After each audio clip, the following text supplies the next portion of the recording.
A student was injured in a campus snowball fight on Tuesday night. There are more details coming.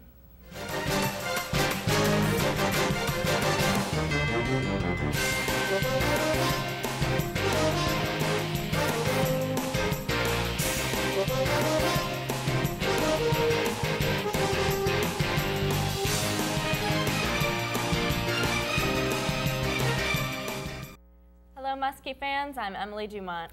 And I'm Hilary Zalla, filling in for Kyle. In the news this week, we will be hearing from Muskie reporter Caitlin Barnett on the Relay for Life, as well as Charles Dixon with sports. But first, a snowball fight took place on campus Tuesday night of this week. It is reported that a student was hit in the head by a snowball. We have with us in the studio Hannah Black. Hannah was there that night. Could you tell us how the snowball fight got started? Sure. It was arranged by a student who created a Facebook group and said that everyone was to assemble on the green space at 8 o'clock on Tuesday night. Okay, and then how did it escalate into someone getting hit by a piece of ice? Basically, it got a little out of control, and one student yelled out "charge," and everyone ran towards the outdoor theater or stage on the green space. And after that, it got kind of chaotic. Wow. And there were, what, more than 100 students there? Yes, yes. Okay. And then I know that, the student got hit by an ice. How did you see that? Was there blood? Well, I live in Coleman Hall, and I went back inside, and she was sitting in the front lobby with a bunch of the RAs and some of her friends, and they had called an ambulance and everything to come and look at her. Wow. And then the police showed up, and I know they told the students. Yes, they warned us, and they said that anyone else who threw a snowball or threw snow or whatever would be fined $100. Okay, and then your RAs also warned you about something. Yes, last night I spoke to them, and they said that anyone that was out there could have been held liable for the accident. Wow, all right, well thank you, Hannah. And the student is fine, she just needed some stitches. The work of 1959 alumnus Russell Goings is being broadcast on NPR this month. Goings was one of the first African Americans to graduate from Xavier in the 1950s. He is well known for being involved in the founding of Essence magazine, playing professional football for the Buffalo Bills, and being the first African American to hold a seat on the New York Stock Exchange.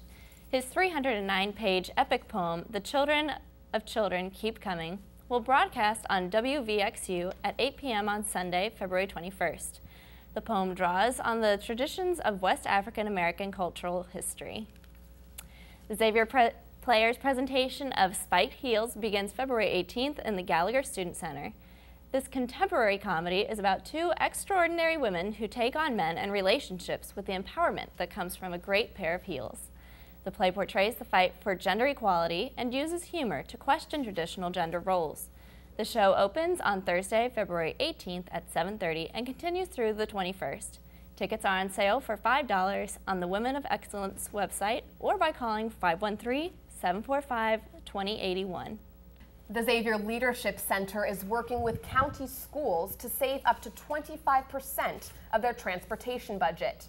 In partnership with the Transportation Strategies, Xavier Leadership Center will be coordinating teams in Ouachita County from each of its 10 districts. They're going to seek to plan on facilitating centralized facilities, optimization of routing and staging, as well as budgetary control of compensation and benefits.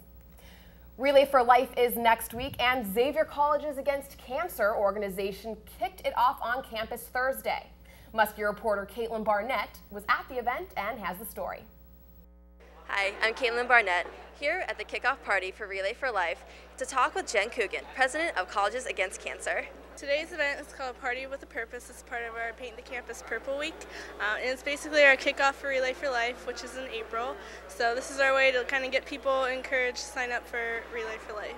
Our theme is Disney, which means that teams are encouraged to have movie characters as their campsites, and then we'll have different Disney-related activities going on all night, and then each team's encouraged to raise about $1,000. Our goal this year is to raise $33,000, and right now we're only at $3,000, so we have a long ways to go before April, but I'm sure we can do it. Relay for Life is going to take place on the green space on April 16th and 17th. It starts at 3 p.m. and goes all the way till 9 a.m., so it's an overnight kind of camp out on the green space. And students can sign up on our website, which is relayforlife.org/XU. I'm Caitlin Barnett with Xavier News on the Muskie. The Xavier Women's Center is co-sponsoring the Ohio Women's Summit on March 8th for International Women's Day. The summit is a statewide event to discuss and promote the status of Ohio women and girls in economics, education, and health. White House Senior Advisor Valerie Jarrett is the keynote speaker. The event takes place in Columbus and includes a series of workshops, panel discussions, and speakers addressing issues involving women.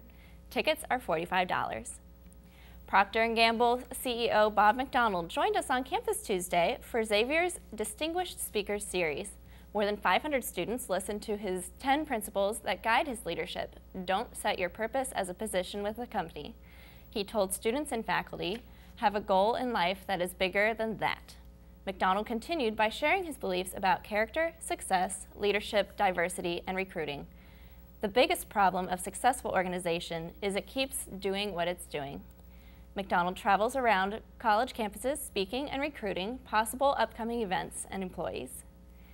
The Remarkable Family Symposium is taking place March 26th. This event brings agencies and businesses together with families who are raising children with special needs.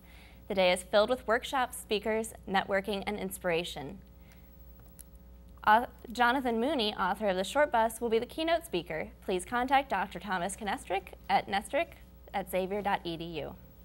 All right, I hope you get shot with Cupid's arrows soon because Valentine's Day is this Sunday.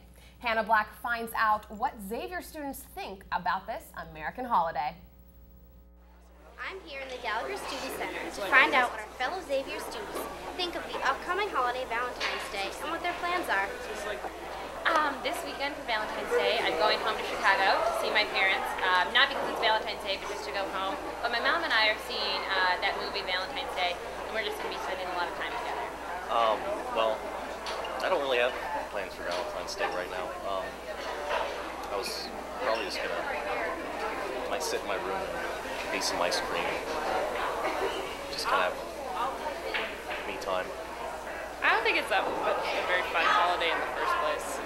I think it's fun no matter if you have a boyfriend or if you're single. Like, if you can just get together with a bunch of girlfriends and just do fun stuff, like, that's awesome.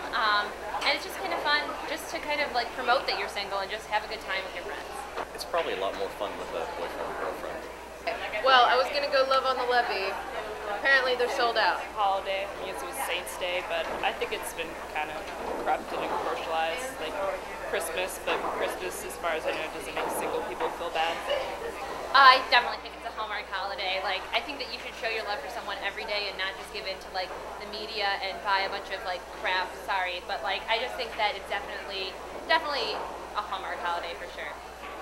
I think it's very commercial, just to get you out and buy stuff. Because if you have a boyfriend or girlfriend, shouldn't every day be a Valentine's Day?